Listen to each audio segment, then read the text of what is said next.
ফজরের সময় আল্লাহ তাআলা রাসূল সাল্লাল্লাহু আলাইহি ওয়াসাল্লাম যেটা অনুভব করেছিলেন। আবার দুই মানুষকে আল্লাহ তাআলা দুনিয়া থেকে নিয়ে গেছেন, সেই সময়টাও কোন সময় বলেন? ফজরের সময়। পুরা দিনের ভিতরে ফজরের সময়টাই হলো মানুষের জন্য কল্যাণকর সময়। কোন সময় বলেন? কল্যাণকর সময় কোনটা? ফজরের সময়। জন্য রাসূল উম্মতের জন্য দোয়া করেন, আল্লাহ আমার যে উম্মতেরা ফজরের সময় ঘুমাবে না, ফজরের সময় জেগে থাকে, ইবাদতে মশগুল থাকে, আল্লাহ তুমি আমার উম্মতের ভিতরে, হায়াতের ভিতরে, কর্মের ভিতরে, রিজিকের ভিতরে বরকত দান করে দাও। বলেন না সুবহানাল্লাহ। আমার কি আমরা সেই উম্মতেরা ফজরের সময় ঘুমাই? ঠিক কি না বলেন? ইহুদি খ্রিস্টানদের কালচার হলো তারা উত্তরে খাবে, সূর্য ওঠার আগে উঠেই তারা ব্যায়াম শুরু করে দেয়। ঠিক কিনা বলেন? তারা ওই সময়টা ঘুমায় না, কারণ ওই সময় গুরুত্ব তারাও জানে। ওই সময়ের আবহাওয়া যদি শরীরে লাগে তাহলে ওই শরীরে রোগ থাকে না। ওই সময় ব্যায়াম করলে শরীরে যতটা উপকৃত হয়, অন্য সময় সারাদিন আপনি দৌড়াইলেন ছেলে ওই উপকৃত হবে না। ঠিক কিনা বলেন? আর আল্লাহ তাআলা তো আমাদের ব্যায়াম দিয়েছেন নামাজ। কি দেখুন বলেন, নামাজ ফজরের রহমত সময় আমরা ঘুমাই থাকি মুসলমানেরা। আমরা আজকে ঘুমাই সারাটা রাত 12টা পর্যন্ত ঘুম, আর বিভিন্ন নাটক সিনেমা নিয়ে ব্যস্ত। 1টার সময় ঘুমাবো, আর এদিকে 10টার সময় আল্লাহ বলেন ওই উম্মতের হায়াত শেষ, ওই উম্মতের রুজিক শেষ, ওই উম্মতের বাসায় কর্ম শেষ, ও ঠিক মতো খাবার পাবে না স্ত্রীর কাছে, ঠিক মতো ওই স্ত্রীর কাছে সম্মান পাবে না, সব কিছু শেষ। ঠিক কিনা বলে?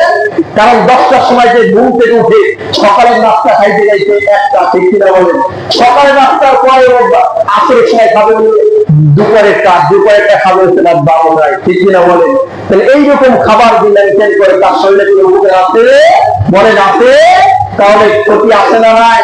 ইসলাম মানার ভিতরে উপকার আছে না নাই? অবশ্যই আছে। নামাজকে আল্লাহ তাআলা কত সুন্দর করে সাজিয়েছেন। ফজরে নামাজ পড়বেন, ফজরের পরে পুরুষ যাবে তার রিজিকের জন্য, কর্মের জন্য বেরিয়ে পড়বে, আর মহিলা নামাজ আদায় করে কোরআন তেলাওয়াত করে ফজরের পর তার সংসারের কাজ করবে। দুপুর টাইমে স্ত্রী স্বামী ফিরে আসবে, স্ত্রী এসে দেখবে স্ত্রী, কারণ ফজরের সময় যদি কোনো স্ত্রী সংসারে কাজ শেষ করে অবশ্যই তার কাজ 12টার আগে শেষ করে যাবে। ঠিক কিনা বলে? সে সবই হবে না বলে?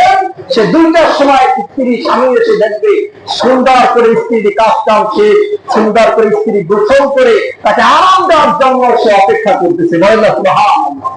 আল্লাহ সাজিয়ে দেয় কি দেয় নাই বলে? অথচ আমরা কি ভুল পথে চলতেছি।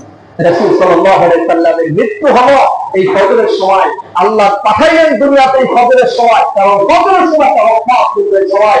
হাদিসে আসছে এই সময় আল্লাহ তাআলা রহমত গোটা পৃথিবীর মানুষ আল্লাহ তাআলা বন্টন করে দেয়। বলেন না সুবহানাল্লাহ।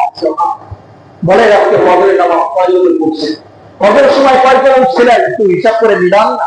আপনি কি রহমতের আশা করেন? এইভাবে ঘুমিয়ে থেকে আপনার হায়াতের ভিতরে বরকত চান, রিজিকের ভিতরে বরকত অবশ্যই কালে হবে না। আপনি ফজরের সময় উঠুন। আল্লাহ তাআলা আমাদের আমল করার তৌফিক দান করুন। সকলে বলি আমিন। আল্লাহ তাআলা